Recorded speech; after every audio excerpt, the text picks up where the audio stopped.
It's getting on towards dusk. It's still warm, but somehow there is a chill in the air. This is a friendly sort of place, but sometimes a little wind will spring up over the cliff from the sea, and things start to feel a little different as the shadows lengthen, and all sorts of tales begin to creep in amongst the old dark pines. Oh, let's go in and have a cup of tea. And I think we'll treat ourselves to a slice of fruitcake to keep us down to earth.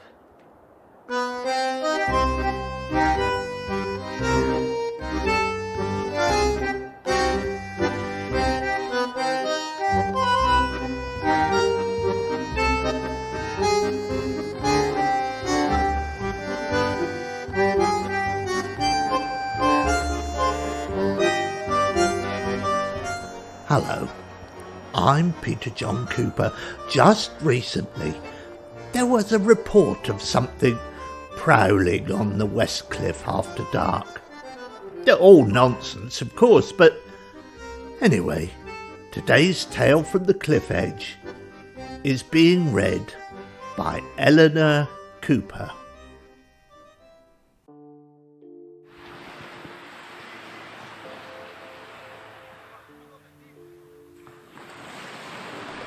Cassia Windlehock. Cassia Windlehock clambered silently from the bedroom window onto the front door canopy below. She slithered down the glassy slope and landed in a less than dignified manner on the pavement. The moon had only just risen, and it was pitch black as yet, but Cassia could see fine. It was an ability she took completely for granted, as she did everything about herself. She was strong, and she was powerful, and if asked, you might say, magical.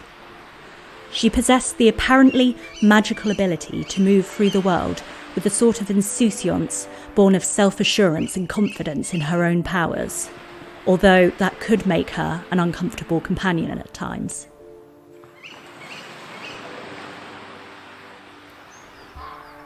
She padded softly down the path towards the grass and trees of Westcliff and skirted the pools of light cast by the streetlights.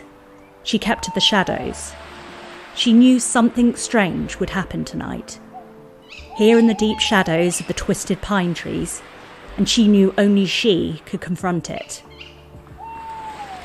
People had been scared. There was something in the air, something that kept them from going out at night, or had propelled their feet home at double-quick pace as dusk approached.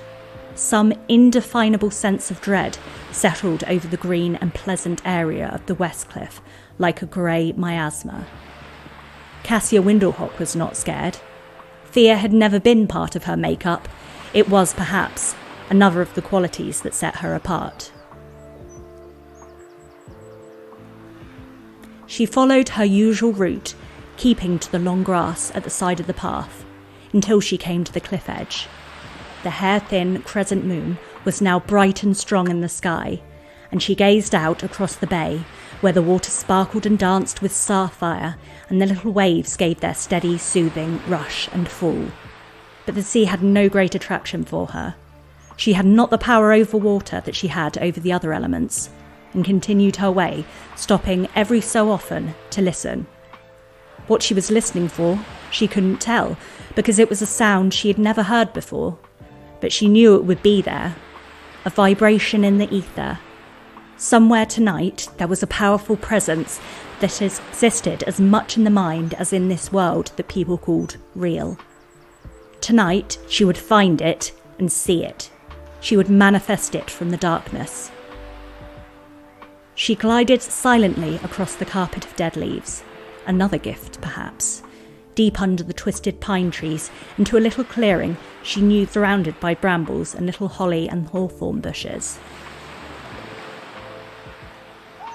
The moon was now visible through the lower tree canopy, but above, the dark zenith was sugared with thousands upon thousands of stars.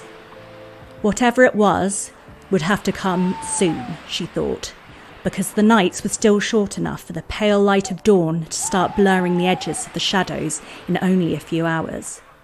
She waited and waited and waited.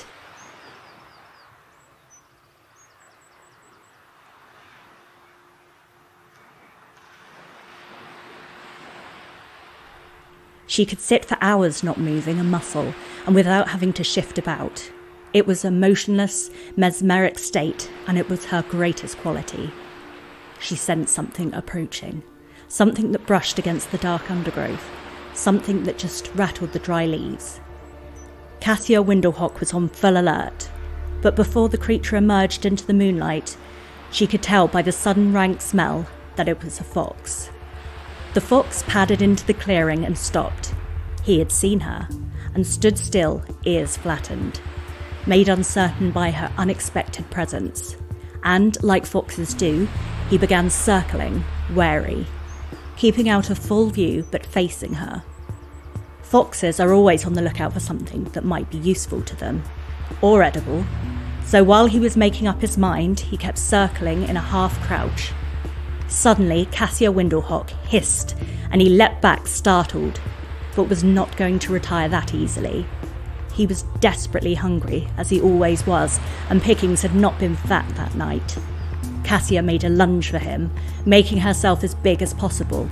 He darted away, and minutes later, Cassia Windlehock saw him loping casually across the path in a pool of light from the street lamp, and limping occasionally, as if to say he was only avoiding a fight because he'd been injured in some previous, more significant battle.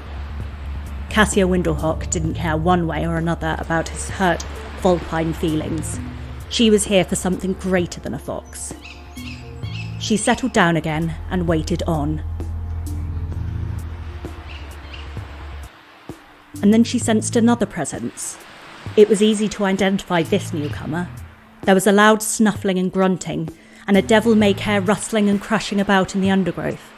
It must be deep towards the end of the night, thought Cassia Windlehock, for this was undoubtedly a badger, and the badger is a creature of dawn and dusk. Cassia Windlehock withdrew into the shadows, because while a fox is frightened off by a show of strength, a badger with its poor eyesight will blunder on, and if thus cornered, will put up a vicious fight in self-defence with its savage claws and bitey jaws. Despite their cute, rounded football shape, discretion is always advised when dealing with badgers. And so, unhindered, the badger continued his way into the depths of the shadows and towards its set, where it was artfully hidden in the cliff-top brambles. Of course, Cassia Windlehock knew where the badger's set was, even if nobody else did, because she was curious and observant and made it her business to notice things.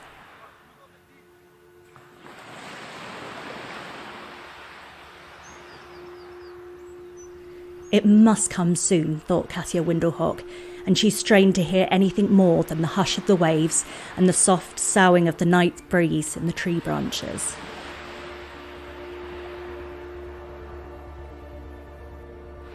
The first thing she realised was when she felt the hairs on the back of her neck prickle straight up. Something was there. Something large. Something awesome. She quivered and gathered herself, crouching lower, nearer the ground, making herself invisible as she could. But for all that, she knew that she was being looked at, examined. She could not tell from where. She pressed herself flat and froze, heartbeat slowing. Now she could have bolted, but had no idea which direction to take. Whatever it was had her in its gaze. She was exposed as if lit by 1,000 suns. There was no running now, but still she could not see it. And then she could, as if it had materialised out of the darkness. Or rather, it was the darkness. It was darkness made manifest. She could see or could sense its darkness somehow silhouetted against the darkness of the night. For what could have been minutes, she was held in its gaze. She dared not move, could not have mustered the courage to make her legs work. However brave we might be, we all fear that thing which is big and powerful, and we stand in awe, as a small boy is by the huge locomotive rushing by, or the storm gathering on the distant horizon, with thunder grumbling its belly and lightning flashing from its eyes. But there was more than that here, a breathing incarnation of magnificence and power. Not malevolence, because that implies a sentiment behind it. This was not the smell of the deliberate cruelty that human beings are capable of. This was more terrifying by not being directed by petty spite, but by the terrible knowledge that this is where it was. And where it was it. And where it was all wrong. Out of scale with this reality. Its great flat head and piercing eyes she could not see, but she saw as if in a dream. And then she said, or rather she did not say, but formed the ideas in her brain. Had she been able, she would have said, "Go away! Go away, you're not wanted here. This is not your place. You belong somewhere else, in some other realm, not here. Not on the West Cliff where my friends and I come and go, have always come and gone. This is our place." She began to tremble at the audacity of those ideas now coursing unstoppable through her brain. But she could not do anything else. She must reclaim this place from the fear. She, and only she, could do it.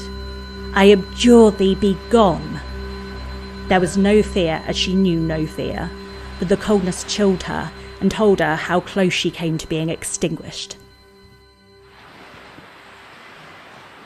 For long minutes she waited, and then, all of a sudden, the silhouette of darkness against the darkness became transparent.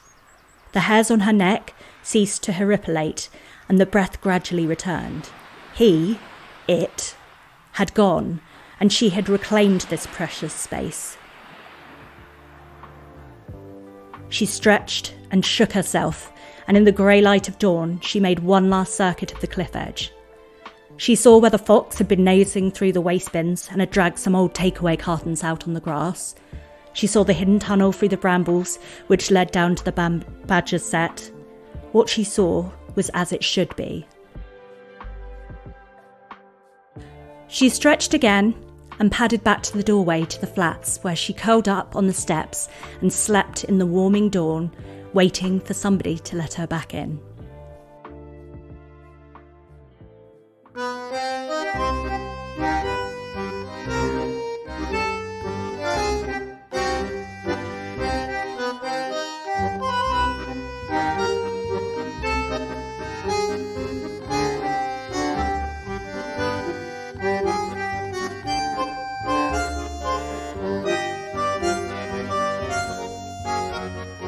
Thank you for listening to that tale from the cliff edge, and a big thank you to Elinor Cooper for reading it and whose idea it was in the first place. Do you have trouble with cryptid creatures in your neck of the woods? If you do, get out there with your camera and get a decent photograph of it. The whole world is waiting, and you'd be bound to earn a few quid on the side. See you next week.